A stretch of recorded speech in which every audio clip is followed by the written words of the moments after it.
नमस्कार दोस्तों। 14 अगस्त 1947 इतिहास की वो तारीख जिसने देशवासियों को ऐसा दर्द दिया जिसे वो ताउम्र नहीं भूल पाए। ये वो दिन था जब भारत दो टुकड़ों में बंट गया, भारत और पाकिस्तान। 14 अगस्त 1947 को पाकिस्तान और 15 अगस्त 1947 को भारत को अलग राष्ट्र घोषित किया गया। बंटवारे के वक्त लोगों के चेहरों पर मासूमी थी। ये बंटवारा सिर्फ देश का नहीं बल्कि दिल, रिश्तों और भावनाओं का था। तस्वीरों में साफ देख सकते हैं कि किस तरह से लोग अपने ही देश को छोड़कर जाने के लिए, एक ऐसे देश में जाने के लिए मजबूर हैं जहां उस देश में इन लोगों को कोई जानता तक नहीं है। आप अपने ही पड़ोसी को छोड़कर जा रहे हैं। बैलगाड़ियों में बैठकर लोग एक ऐसे देश में प्लान कर रहे हैं जहां उस देश के लोग इनके लिए बिल्कुल ही अनजान हैं। कहने को ये सिर्फ दो मुल्कों का अलग होना था, लेकिन उस दौर में बहुत कुछ बदल रहा था। देश के भूगोल, समाज और संस्कृति कई हिस्सों में बंट गई थी। यही वजह है कि पाकिस्तान 14 अगस्त को ही अपना स्वतंत्रता दिवस मनाता है। भारत और भारतवासियों के लिए ये सबसे मुश्किल भरा दौर रहा, जब लोगों को अपना मुल्क, अपनी संपत्ति और अपनों को छोड़कर रातों रात जाना पड़ा। आज़ादी से पहले देश के मुसलमान अपने लिए अलग देश की मांग कर रहे थे। इनकी मांग का नेतृत्व मुस्लिम लीग के मोहम्मद अली जिन्ना कर रहे थे। जिन्ना की जिद देश में एक ऐसी लकीर खींच गई जो बहुत ज़्यादा खाई में तब्दील हो गई, एक ऐसी खाई जो आज भी नहीं भर पाई है।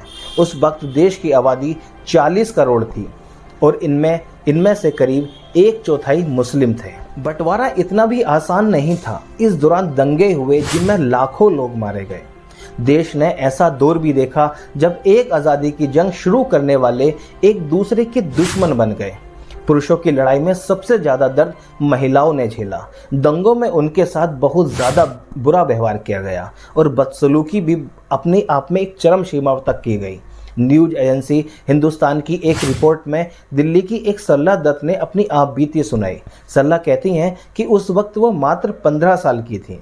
पिता जम्मू के रेडियो स्टेशन में बतौर संगीतकार काम कर रहे थे। बंटवारे के दौरान जो दंगे हुए उनमें से एक पाकिस्तान सैनिक ने उन्हें अगवा कर लिया। जबरन उनकी शादी एक मुस्लिम सैनिक से करा दी गई। उन्हें कुरान पढ़ने को कहा गया। इतना ही नहीं, पाकिस्तान में भी हालात बहुत ज़्यादा बुरे थे। वहाँ हिंदुओं और सिखों के मोहल्लों पर मुसलमानों ने अपना कब्जा कर लिया था और महिलाओं के साथ बलात्कार जैसी कृत्य घटनाएं की गईं।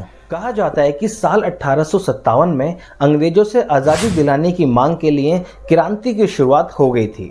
इसके बाद अंग्रेजों के खिलाफ आज़ादी की जंग लगातार आगे बढ़ती गई। लोग जुड़ते गए और कारवा बनता गया, लेकिन अंत में आज़ादी मिल ही गई।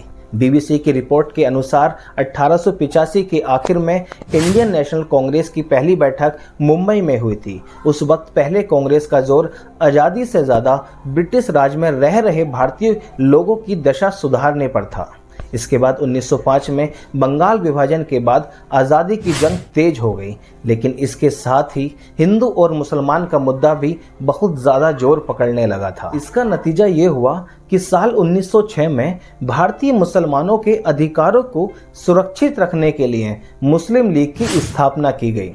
इसके बाद कई बार मुसलमानों के मुद्दों को लेकर बात हुई, लेकिन हिंदू मुसलमान की जो तनाव की जो घटना थी उसमें इजाफा होता चला गया। 1938 में भी महात्मा गांधी और मोहम्मद अली जिन्ना के बीच मुसलमानों को लेकर बातचीत हुई। इसके बाद आज़ादी के लिए कई आंदोलन होते रहे, मगर हिंदू मुसलमानों का जो मुद्दा था वो कम होने की बजाय 1940 में जाकर देश में मोहम्मद अली जिन्ना ने अलग मुस्लिम मुल्क की पहली बार मांग रख दी। इसके बाद मुल्क को लेकर कई तरह के विवाद, बहस का दौर शुरू हुआ। कई लोग विभाजन के पक्ष में तो कई विरोध में दिखाई दिए। 1946 के कैबिनेट मिशन प्लान में हिंदू और मुसलमानों को साथ रहने का प्रस्ताव दिया गया था, लेकिन 1946 में मुस्लिम लीग ने कैबिनेट मिशन की योजना से खुद को अलग कर लिया और आंदोलन छेड़ दिया, जिसके बाद देश भर में मारकाट शुरू हुई, दंगे शुरू हो गए। इसी वजह से अगस्त 1947 में बंगाल में जबरदस्त सांप्रदायिक तनाव फैल चुका था। लगभग 5000 लोग मारे जा चुके थे। ये लड़ाई कई राज्यों में फैल चुकी थी। इसके बाद मुस्लिम लीग ने संविधान सभा को भंग करने की मांग शुरू कर दी। फरवरी में पंजाब में भी सांप्रदायिक हिंसा शुरू हो चुकी थी। फिर अंत में लंबी बहस के बाद धर्म के आधार पर 2 देश बनाए जाने का फैसला हुआ। बंटवारे के उस दुग्ध इतिहास में 15 जून का दिन इसलिए महत्वपूर्ण है क्योंकि कांग्रेस ने 1947 में 14 और 15 जून को नई दिल्ली में अपने एक अधिवेशन में बंटवारे के इस प्रस्ताव को मंजूरी दे दी थी। इसके बाद 15 अगस्त को दोनों देश अलग हो गए। इस विभाजन में लोग, क्षेत्र, जमीन और भावनाओं के साथ कई सामान का भी बंटवारा हुआ। भारत पाकिस्तान बंटवारे के दौरान जन धन, जल जमीन के साथ साथ सभी ऑफिसों की कॉपी किताब, मेज कुर्सी से लेकर टाइपराइटर और पेंसिल तक का बंटवारा हुआ। इसके साथ ही टोस के जरिए बग्गियों का भी बंटवारा किया गया। यहाँ तक कि किताबों को फाड़ फाड़ कर आधा आधा किया गया।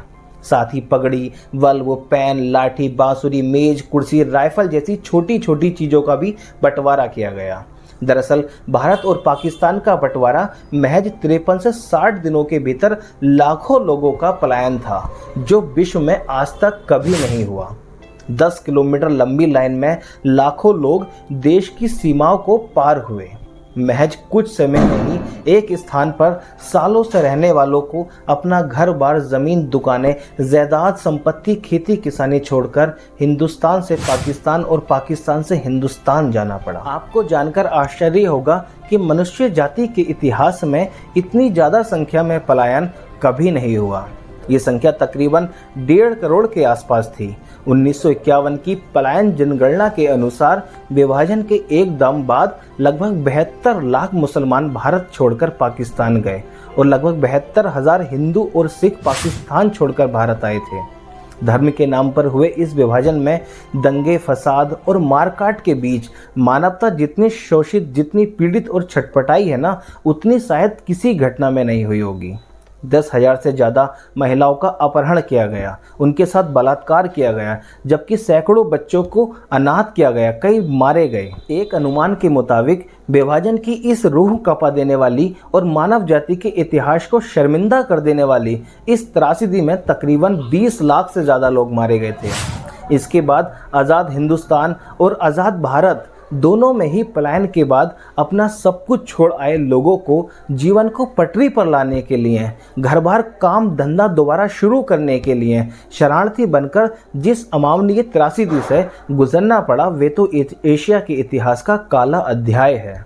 विभाजन का ये काला अध्याय आज भी इतिहास के चेहरे पर पलायन हुए, भगाए गए, मारे गए, भटककर मौत को गले लगाने वाली मनुष्यता के खून के छींटों से भरा पड़ा है।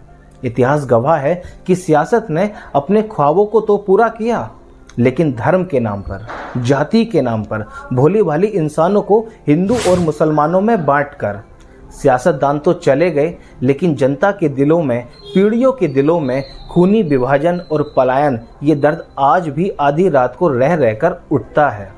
तो दोस्तों, आपको ये बात कैसी लगी कमेंट सेक्शन में ज़रूर बताइएगा। Thank you.